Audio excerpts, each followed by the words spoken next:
PSC, tutulong sa pamilya ng dalawang nasawing basketballista. RH27 Noche Kakas, ibalita mo yan, Noche. Miss Kay, nakahandang tumulong ang Philippine Sports Commission o PSC sa pamilya ng dalawang nasawing basketballista ng Ateneo de Manila University. Ayon kay PSC Chairman Patricio Gregorio, 250,000 sa pamilya ni Rene Baterbonia at 250,000 din kay Divine Adili. Pakinggan natin si PSC Chairman.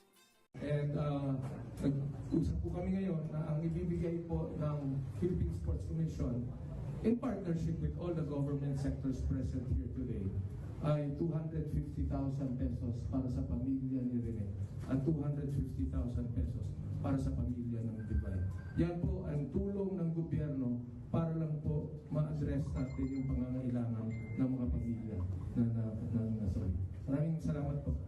Ayon kay Gregorio, ayon din nilang pangunahan ang sinasagawang investigasyon. Naghihintay pa sila ng official report sa pagkamatay ng dalawa bago sila magbigay ng nararapat.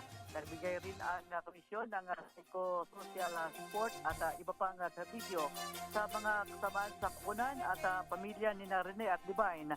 Sabay ng patuloy na pagsikap ng PNP, DILG at NBI na magtatag ng isang malinaw na tumpak at komprehensibong report ng nangyari na hindi na mauulit sa mga atleta.